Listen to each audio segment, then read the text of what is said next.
I affirm I affirm that I have recorded that I have recorded the audiobook the audiobook with my own voice, with my own voice, and that this work and that this work is my own. is my own. I accepted I accept responsibility responsibility for my role for my role in ensuring in ensuring the integrity the integrity of the work of the work submitted by the group by the group in which in which I participate. I participate. The Nightingale and the Rose by Oscar Wilde. Give me a red rose, she cried, and I will sing you my sweetest song. But the tree shook his head. My roses are red, it answered, as red at the feet of the dove, and redder than the great fans of coral that wave and wave in the ocean cavern. But the winter has chilled my wings, and the frost has nipped my buds, and the storm has broken my branches, and I shall have no roses at all this year. One red rose is all I want, cried an Nightingale. Only one red rose. Is there any way by which I can get it? There is a way, answered the tree. But it is so terrible that I dare not tell it to you. Tell it to me, said the Nightingale. I am not afraid. If you want a red rose, said the tree, you must build it out of music by moonlight and stain it with your own heart's blood. You must sing to me with your breast against the thorn. All night long you must sing to me, and the thorn must pierce your heart, and your lifeblood must flow into my veins and become mine. Death is a great price to pay for a red rose, cried the Nightingale. And life is really dear to all. It is pleasant to sit in the green wood, and to watch the sun in his chariot of gold, and the moon at her chariot of pearl. Sweet is the scent of the hawthorn, and sweet are the bluebells that hide in the valley, and the heather that blows on the hills. Yet love is better than life, and what is the heart of the bird compared to the heart of a man? So she spread her broad wings for flight and soared into the air. She swept over the garden like a shadow, and like a shadow she sailed through the grove. The young student was still lying on the grass where she had left them, and the tears were not yet dry in his beautiful eyes. Be happy, cried the Nightingale, be happy. You shall have your red rose. I will build it out of music by moonlight, and stain it with my own heart's blood. All that I ask for you is return is that you will be a true lover, for love is wiser than a philosophy, though she is wise, and mightier than power, though he is mighty. Flame color are his wings, and color like flame in his body. His lips are sweet as honey, and his breast is like frankincense. The stealing looked up from the grass and listened, but he could not understand what the Nightingale was saying to him, for he only knew the sting that are written down in books. But the oak tree understood and felt sad, for he was very fond of the little Nightingale who had built her nest in his branches. Sing me one last song, he whispered. I shall feel very lonely when you are gone. So the Nightingale sang through the oak tree, and her voice was like water bubbling from a silver jar. When she had finished her song, the student got up and pulled a notebook and a lead pencil out of his pocket. She has form, he said to himself, and he walked away through the grove. That cannot be denied her, but has she got feeling? I am afraid not. In fact, she is like most ardent. She is all style with all sincerity. She would not sacrifice herself for others. She thinks merely of music, and everybody knows that the arts are selfish. Still, it must be admitted that she has some beautiful notes in her voice. What a pity it is that they do not mean anything or do no practical good. And he went to in his room and lay down in his pallid bed and began to think of his love, and after a time he fell asleep. And when the moon shone in the heavens, an angel flew through the rose tree and set her breast against the thorn. All night long she sang with her breast against the thorn, and the cold crystal moon leaned down and listened.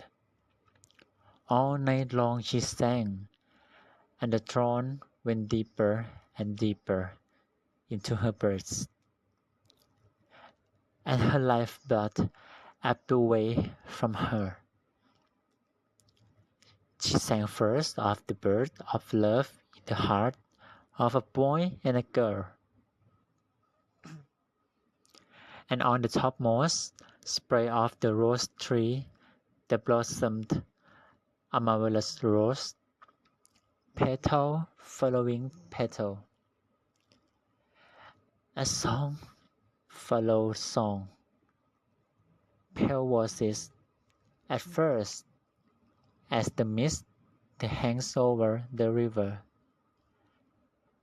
pale as the face of the morning, and silver as the wings of the dawn, as the shadow of a rose in a mirror of silver,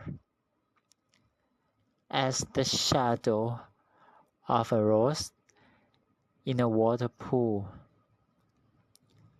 So was the rose that blossomed on the topmost spray of the tree. But the tree cried to the nightingale to press closer against the thorn. Press closer, little nightingale, cried the tree, or the day will come before the rose is finished. So the nightingale pressed closer against the thorn, and louder